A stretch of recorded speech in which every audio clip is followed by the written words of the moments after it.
menyenangkanmu. Itulah kerinduan yang kau inginkan dalam kehidupan kami, ya Tuhan. Menyenangkanmu, itulah yang kau rindukan Bapa dari ciptaanmu, ya Tuhan. Pada saat ini, ya Tuhan, kami sudah menaikkan pujian dan penyembahan, menyenangkan hatimu, ya Tuhan. Karena itu, ya Tuhan, berfirmanlah kepada kami. Karena sebentar lagi kami akan mendengarkan sabda firman-Mu. Tuhan berkata-katalah, dalam melalui firman-Mu kami boleh diberkati.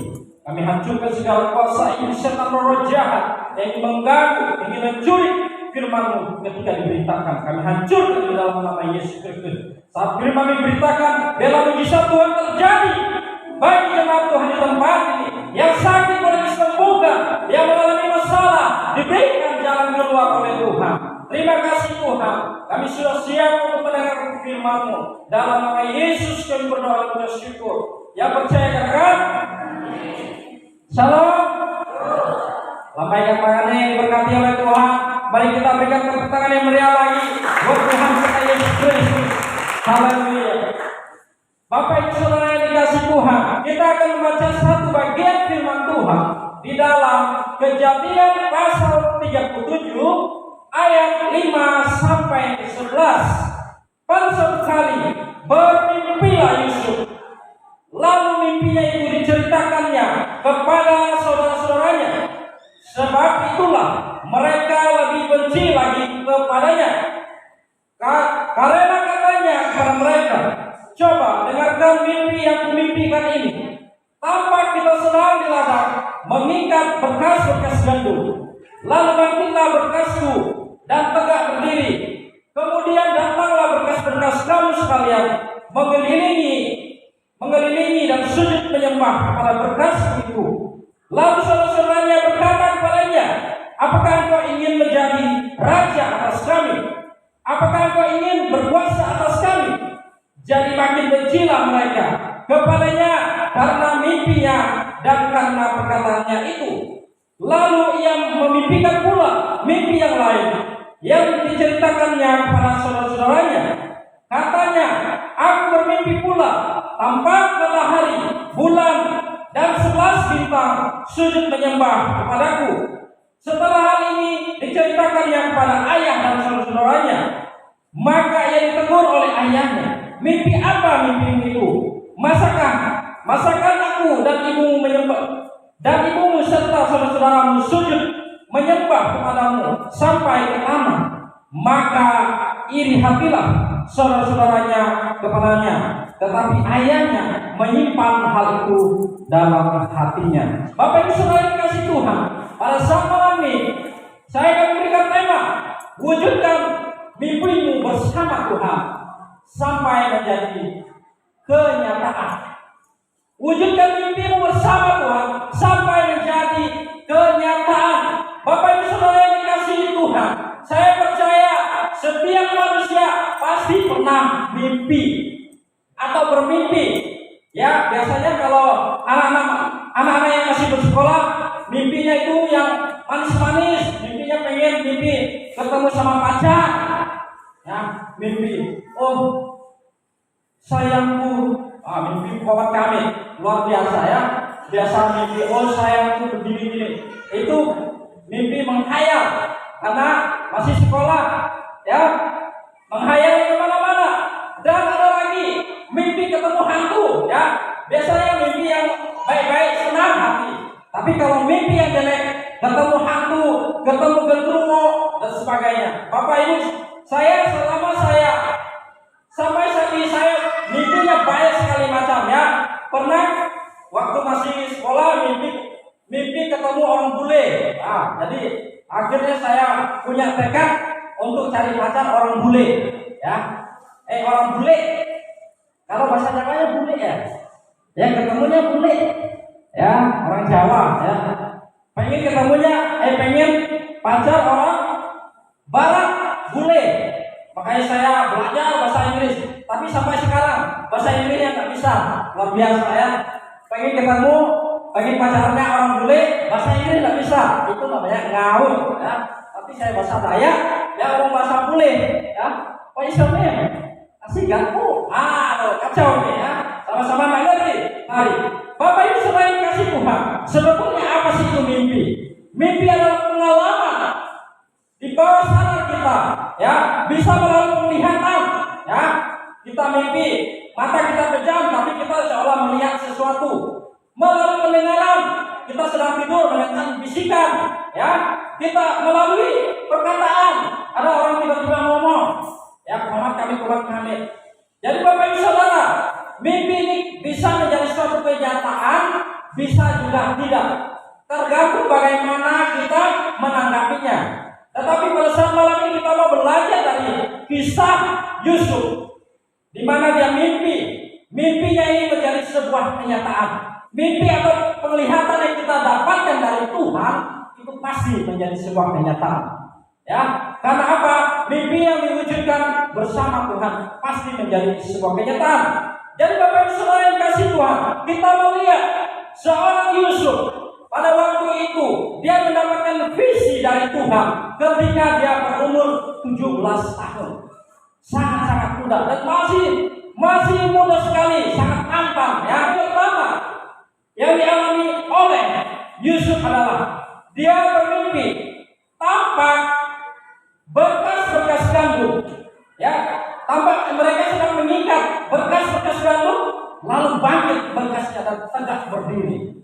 Ketika diceritakan kepada saudaranya menjadi benci. Saudara yang dikasih Tuhan, seorang adik ketika menceritakan segala sesuatu kepada saudara-saudaranya, apalagi mimpinya itu dia ingin menjadi penguasa, pasti saudara-saudaranya akan jengkel dan benci. Tetapi ini adalah suatu proses yang dijalani oleh Yusuf, yang harus dilewati Yusuf untuk mencapai suatu mimpi sampai menjadi suatu kenyataan. Dan dia harus menerima, dia harus menjalaninya semuanya itu. Dia dibenci, ya, dia dijauhi, dia tidak disukai oleh saudara-saudaranya.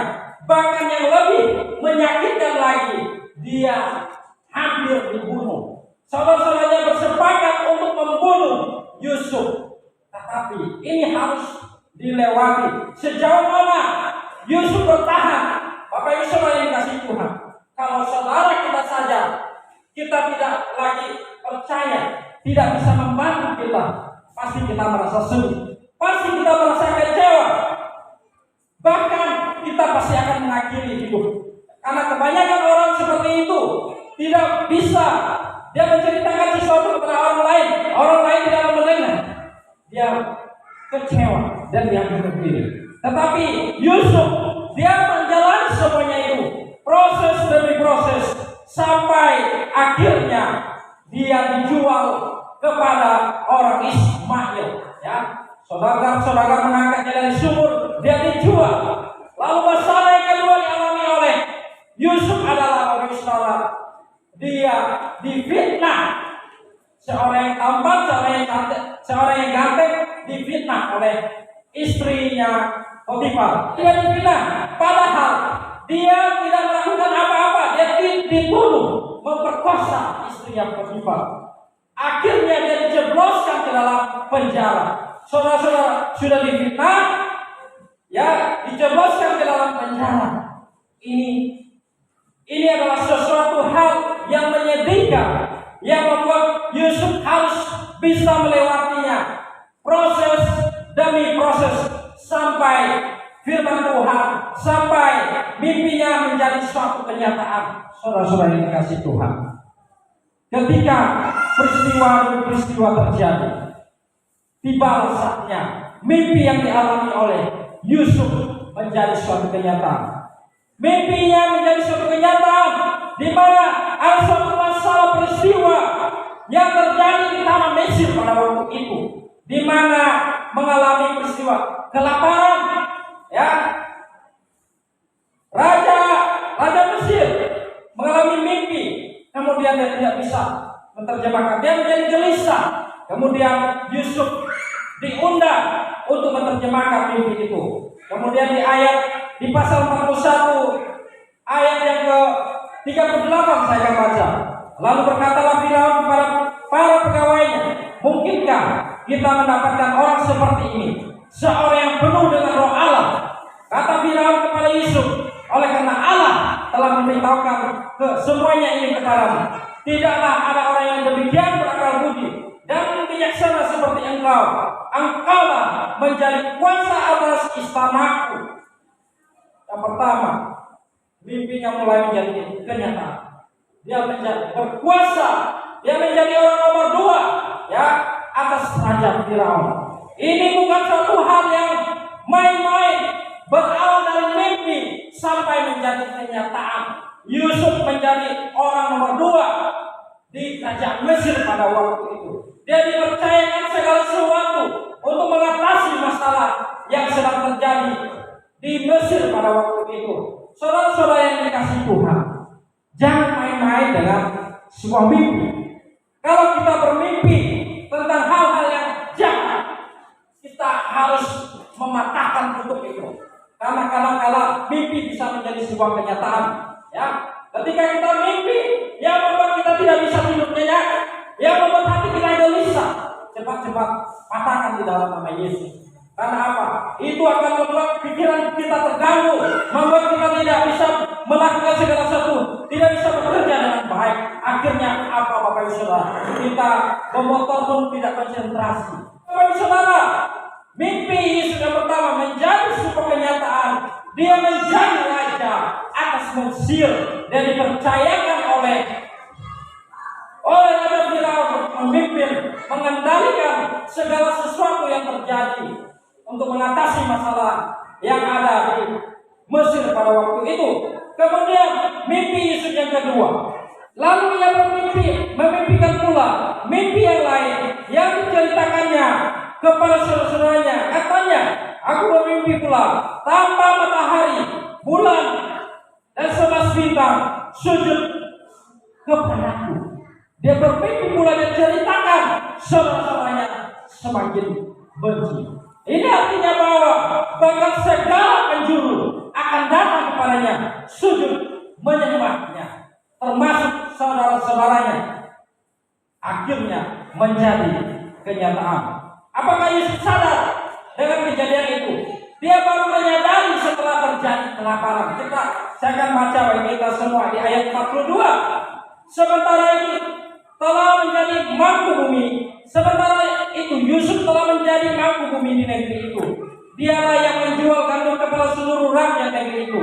Jadi ketika saudara-saudara Yusuf datang, kepadanya lah mereka menghadap dan sujud dengan mukanya sampai tanah.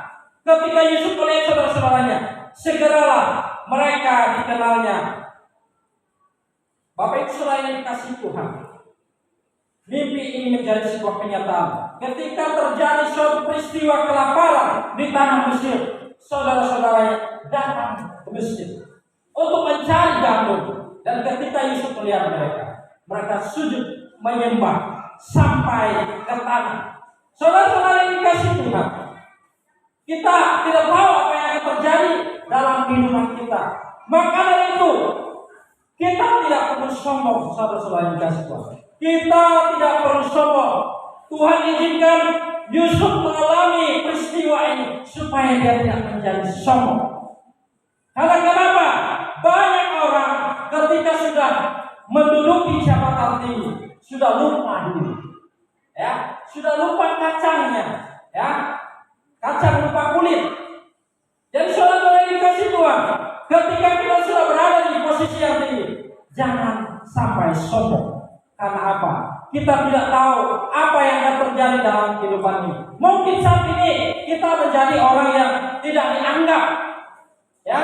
Tetapi siapa sangka suatu saat, ya, adik-adik yang di sini bisa menjadi presiden, bisa menjadi wali kota, bisa menjadi DPR. Tidak ada yang tahu, ya. Banyak sekali perjuangan-perjuangan, tetapi harus disertai dengan tekad. Kalau tidak ada tekad, tidak akan bisa tercapai. Mimpi, kalau kita ingin mimpi itu terwujud, harus disertai dengan tekad yang kuat. Selain kasih Tuhan, mimpi akan terwujud bila disertai dengan tekad yang kuat.